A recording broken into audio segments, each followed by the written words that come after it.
तो क्या ग्रामीण भारत में डिजिटल एंटरप्रेन्योरशिप का कोई फ्यूचर है? आज हम एक ऐसे ही बिजनेस मॉडल को समझने की कोशिश करेंगे जिसका नाम है न्यू ऑप्शंस। ये वादा करता है कि वो इस अपॉर्चुनिटी को सबके लिए खोलेगा। चलिए देखते हैं कि आखिर है क्या और काम कैसे करता है। और हाँ, इस मॉडल का जो सबसे बड़ा सबसे बोल्ड क्लेम है वो है 100% रोजगार और इनकम की गारंटी। ये सुनने में बहुत बड़ा लगता है ना?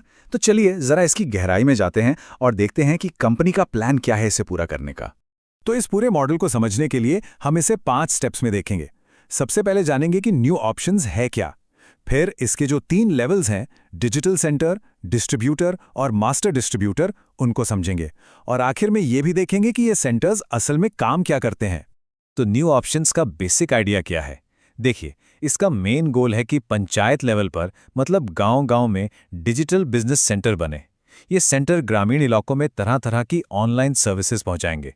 और हाँ, इससे एक मल्टी लेवल अपॉर्चुनिटी की तरह बनाया गया है। मतलब इसमें जुड़ने और कमाने के अलग अलग लेवल्स हैं। अच्छा, इस मॉडल का जो स्ट्रक्चर है ना, वो ही इसकी सबसे खास बात है। ये 3 अलग अलग लेवल्स पर काम करता है और हर लेवल पर जुड़ने का खर्चा, जिम्मेदारियां और हाँ, कमाई का पोटेंशियल सब कुछ अलग अलग है। तो चलिए एक एक करके इन तीनों लेवल्स को समझते हैं। तो शुरुआत करते हैं बिल्कुल फाउंडेशन से, मतलब नेटवर्क की नींव से। ये है डिजिटल बिजनेस सेंटर। ये इस पूरी फ्रेंचाइज का एंट्री लेवल है, पहला कदम जिस पर पूरा का पूरा सिस्टम खड़ा है। अगर किसी को एक डिजिटल बिजनेस सेंटर ऑपरेटर बनना है तो शुरुआत में 2100 रुपए की एक ट्रेनिंग फी देनी होती है। तो इस लेवल पर मेन काम क्या है? पहला तो अपने गांव में ऑनलाइन सर्विसेज देना, और दूसरा ये सेंटर्स सेल्फ हेल्प ग्रुप्स के साथ मिलकर छोटी छोटी इंडस्ट्री यूनिट्स भी लगा सकते हैं। अब कमाई कैसे होगी? हर एक यूनिट लगाने पर इन्हें 1000 रुपए का हॉनोरेरियम मिलता है। मतलब हिसाब एकदम सीधा है, जितनी ज्यादा यूनिट्स उतना ज्यादा पैसा। ठीक है, तो डिजिटल सेंटर तो समझ आ गया। अब एक लेवल ऊपर चलते हैं, डिस्ट्रीब्यूटर पैनल पर। एक डिस्ट्रीब्यूटर का काम क्या है? वो इन डिजिटल सेंटर्स की नींव पर अपना खुद का एक नेटवर्क बनाता है और उसे मैनेज करता है। डिस्ट्रीब्यूटर लेवल के लिए जो ट्रेनिंग फी है वो बढ़कर 5000 रुपए हो जाती है। तो जाहिर है यहाँ इन्वेस्टमेंट भी एक स्टेप ऊपर है। तो डिस्ट्रीब्यूटर के पास पावर्स भी ज्यादा होती हैं। वो अपने अंडर नए डिजिटल बिजनेस सेंटर बना सकता है।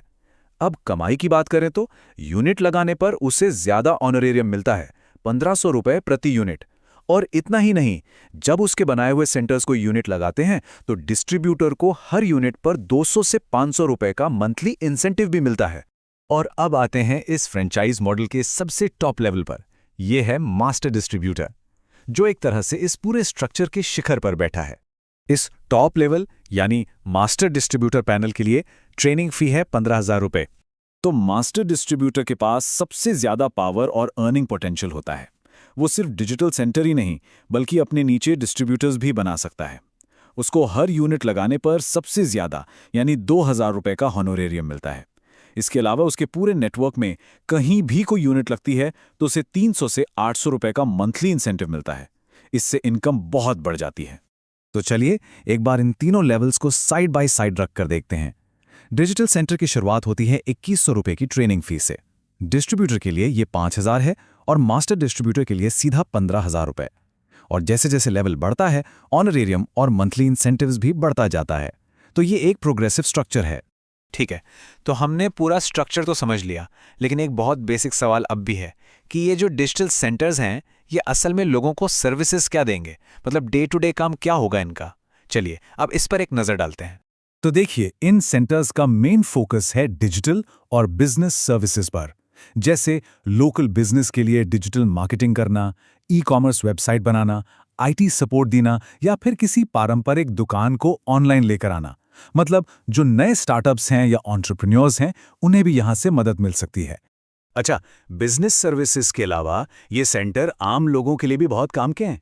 जैसे मोबाइल और डीटीएच रिचार्ज करना, बैंक से पैसे निकालना या जमा करना, मनी ट्रांसफर, पैन कार्ड बनवाना या फिर ई श्रम कार्ड जैसी सरकारी योजनाओं के लिए रजिस्ट्रेशन करवाना, ये सब काम भी यहाँ होते हैं।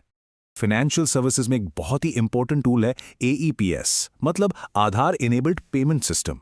इससे होता क्या है, ये सेंटर्स लोगों के फिंगरप्रिंट का इस्तेमाल करके उनके आधार से जुड़े बैंक अकाउंट से पैसे निकालने या जमा करने में मदद करते हैं। इन सेंटर्स की बैंकिंग और लोन सर्विसेज को सपोर्ट करने के लिए कई सारे बैंकों और फाइनेंशियल इंस्टीट्यूशंस के साथ पार्टनरशिप की गई है। इससे ये साफ होता है कि ये मॉडल ग्रास रूट्स लेवल तक बैंकिंग सर्विसेज पहुंचाने के लिए एक एस्टैब्लिश्ड फाइनेंशियल नेटवर्क का इस्तेमाल कर रहा है। तो इस पूरे मॉडल के पीछे का मिशन क्या है? डॉक्यूमेंट के हिसाब से इनका लक्ष्य है कोट कुटीर उद्योग को हर घर में स्थान मिले, हर खाली हाथ को काम मिले।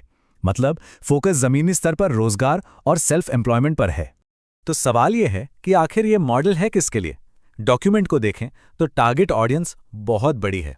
Home makers, students, employees, business people, unemployed youth और किसान। मतलब समाज के लगभग हर वर्ग को इसमें जोड़ने का प्लान है।